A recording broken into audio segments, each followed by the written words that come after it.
धाराशिव जिल्ह्याचे खासदार ओमराजे लिंबाळकर, कळंब धाराशिव तालुक्याचे लोकप्रिय आमदार कैलासदादा पाटील यांच्या निधीतून येडेश्वरी देवस्थान येथील झालेल्या विकास कामाचा लोक अर्पण सोहळा त्यांच्याच उपस्थितीमध्ये उत्साहात संपन्न. शिवसेनेचे सर्वसर्वे सन्माननीय सुनील पाटील सर या प्रसंगी आमदार आणि खासदार साहेब येडेश्वरीचे दर्शन घेते प्रसंगी दिसत आहेत. त्याचबरोबर या जनतेचे उद्घाटन या ठिकाणी होत असताना काही महत्त्वाची क्षणचित्र आम्ही या ठिकाणी आपल्यासमोर ठेवत आहोत. बहुसंख्य शिवसैनिक यावेळेस हजेरी लावलेली होती. प्रयत्न करून जे सावलीचं शेड आपल्याला देवस्थानासाठी मंजूर करून आणलं, खरोखर भक्तगणांमधून याच्याबद्दल भरपूर समाधान व्यक्त होत आहे. जेव्हा भक्त येतात, कारण पूर्वी काय व्हायचं की ज्यावेळेला पाऊस असेल त्यावेळेला खालचे खाली थांबायचे, परंतु आता पाऊस असू द्या, ऊन असू द्या, वारा असू द्या, कुठल्याही परिस्थितीमध्ये आणि देवीची मोठी यात्रा केली, चैत्र यात्रा केली ही उन्हाळ्यामध्ये असते. आणि उन्हाळ्यामध्ये खालून वर येताना भाविकांची तर श्रद्धा अशी आहे की आपण सांगितले असल्यामुळं आपण किमान चपला ते वर घेऊन येतो, परंतु 90% भाविक जे आहेत ते चप्पल खाली सोडतात आणि अनवाणी पायाने ती वर येत असतात आणि खाली जात असतात. आणि उन्हाळ्यामध्ये उन्हाचा भरपूर त्रास होत होता. परंतु आता जे आपलं तरी बाकीचे काही कार्यक्रम अजून गावातले शिल्लक आहेत, म्हणजे दादांनी आपल्याला कामं दिलेली आहेत की पण येणाऱ्या 8-15 दिवसात त्याचंही आपण उद्घाटन घेऊ. बंधारे आहेत, रस्त्याचे कामं दिले आहेत, अभ्यासिकेचं 50 लाखाचा निधी जो उपलब्ध करून दिला दादांनी. लोक रस्त्याला पैसे निधी देतात, सभागृहाला निधी देतात, पण हे काम असं आहे ज्याच्यामुळे आपल्या पुढच्या 10 वर्षाची जे शैक्षणिक काही आमदार खासदारांनी जे काही लोकप्रतिनिधी जो निधी असतो ते देण्याचा प्रयत्न केला. तुम्ही जे दिला इथून पुढं तुम्ही अजून जास्त देतात या पद्धतीने आम्ही तुमच्या संघ राहू बघितली होती आपल्या चौकामध्ये.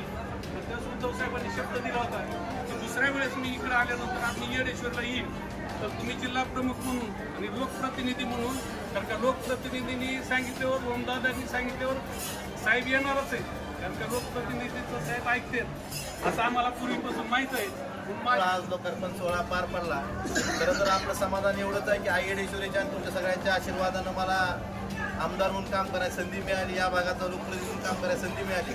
त्यातून उतराई होण्यासाठी हा केलेला छोटासा प्रयत्न आहे. खरं तर येडेश्वरीच्या विकासाच्या बाबतीत आपण ज्यावेळेस आपलं उद्धवजी ठाकरे साहेबांचं सरकार होतं त्यावेळेस आपण सगळ्या डिपार्टमेंटच्या वन विभाग असेल, बाकीच्या जे सगळे डिपार्टमेंट आहे सगळ्यांच्या माध्यमातून आपण इथं व्यवस्थित असा विकास आराखडा बनवला होता. परंतु दुर्दैवानं आपलं सरकार गेलं आणि त्याला कीड बसली. त्यानंतरही आज जरी मी आई येडेश्वरीच्या समोर सांगतोय, ह्याच्या आधी सांगितलं आहे आपल्याला जो तीर्थक्षेत्र पर्यटनमधून 5 कोटी रुपये आले, त्यामागं आपल्या गावचे सुपुत्र निशिकांत देशपांडे साहेबांचा खूप मोठा म्हणजे त्यांचाच खरा त्यांनीच पुढाकार घेऊन ह्या गोष्टी केलेल्या आहेत. मला जे करता आल्या गोष्टी हे सांगतो. तुम्ही 1 कोटीचा रस्ता एक सांगितला, परंतु त्याच्या आधी मलकापूर मार्गे जो रस्ता झालेला आहे त्यालाही आपण 80 लाख रुपये जिल्हा नियोजन समितीतून दिले होते.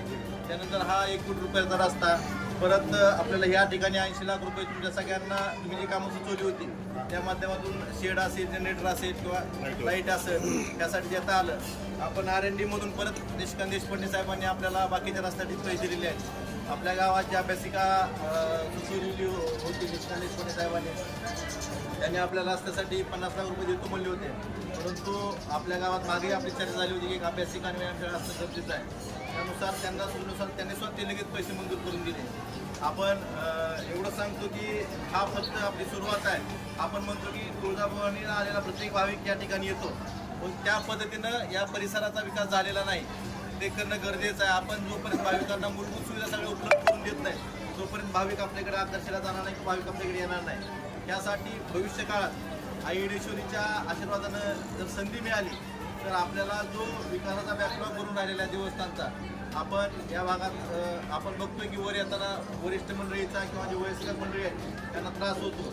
आपण आपल्या पर्यटन आराखड्यात त्या ठिकाणी रोपवे सुद्धा आपण व्यवस्था केली होती. त्यामुळं आपल्याला या भागात म्हणजे कुठलाही वयस्कर माणसाला किंवा जे ब्लड पेशंट असतील त्यांना वर यायला अडचण होऊ नये यासाठी सुद्धा व्यवस्था करून, पाण्याची व्यवस्था असेल किंवा बाकीच्या ज्या गोष्टी आहेत मूलभूत सुविधा ह्यासाठी सुद्धा आपण निश्चितच भविष्य काळात आई येडेश्वरीचरणी आपल्याला आपली सेवा आई येडेश्वरीच्या हातून करण्याची संधी आई येडेश्वरी देईल अशी मी आशा बाळगतो. आपण लवकरच आई येडेश्वरी तलावामध्ये सुद्धा आपल्या उजनीचं पाणी आणण्यासाठी आपण दुधावाडीपर्यंत प्राधान्य क्रमांक समावेश करून घेतला होता. त्याचं टेंडरही आता झालेलं आहे. त्यानंतर पुढचं सुद्धा काम प्राधान्य क्रमांक समावेश करून दुधावाडी जर येडेश्वरीमध्ये पाणी तर इथूनच पुढं धाराशिवकडे जातं. हे सुद्धा पाणी आपलं उजनीचं पाणी आपल्या अंगणात आणण्यासाठी येडेश्वरीच्या पाण्याला आणण्यासाठी मी निश्चितच प्रयत्न करीन आणि या भागाचा या परिसराचा आई येडेश्वरीच्या आणि आपल्या सर्वांच्या आशीर्वादानं जी मला संधी मिळते त्याचा मी निश्चितच प्रामाणिकपणे प्रयत्न करून विकास करण्याचा इथून पुढच्या काळातही प्रयत्न करीन एवढंच मी आपल्याला सांगतो. आणि बंधाऱ्यासुद्धा आपण सांगितलं की केरळनं जिथं खोलीकरण केलं मी 3 तर बंधारे आपण लोकल सेक्टर मार्फत मंजूर केलेले आहेत. आपलं उपळाई साठवण तलाव रद्द करून त्या ठिकाणी आपण बॅरेजेस करतोय. त्या माध्यमातून सुद्धा केरणा नदी जी खोलीकरण केले त्यातला 100% आपण सगळे बंधाऱ्यांना ठिकठिकाणी अडवून कुठंही पाणी वाहून जाणार नाही. प्रत्येक ठिकाणी अडवून हे बंधारे अडवून पाणी आपल्या भागातच आपल्या भागात कसं अडवलं जाईल त्यासाठी मी निश्चित प्रयत्न करतोय. ती सुद्धा कामं लवकरात लवकर चालू करून आपल्याला जो पाणी टंचाईचा शेतकऱ्यांना जी अडचण येते ती दूर करण्यासाठी मी निश्चितच प्रयत्न करेन एवढं सांगतो. आणि अशीच आपली साथ आपला आशीर्वाद माझ्या उद्याच्या आपल्या सर्वांच्या आपल्या पाठीशी आपल्या सर्व शिक्षण पाठीशी राहावा एवढीच धन्यवाद. आपणही त्यांच्या तब्येतीची थोडी काळजी केली पाहिजे. त्यांचं मणक्याचं ऑपरेशन झाल्यामुळे त्यांना प्रवास पायऱ्या चढणं ह्या गोष्टी शक्य होत नाहीत. परंतु तुम्हाला एवढा शब्द देतो उद्धवजींना जरी तब्येतीमुळे जमत नसतं तर ज्यावेळेस आदित्य ठाकरे साहेब आपल्या भागात येतील त्यांना निश्चितच येण्याच्या दर्शन करावं. आपणही आपल्या कुटुंब प्रमुखाच्या आपण त्यांच्या तब्येतीची काळजी घेतली पाहिजे. तर मणक्याचं ऑपरेशन झाल्यामुळे त्रास आहे हे आपण समजून घ्याल एवढीच मी आपल्या सगळ्यांना विनंती करतो.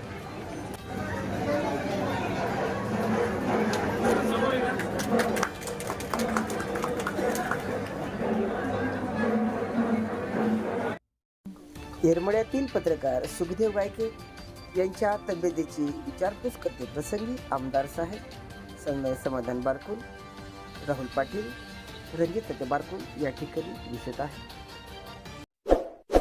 इस वीडियो को लाइक करें, हमारे चैनल को सब्सक्राइब कर बेल आइकन जरूर प्रेस करें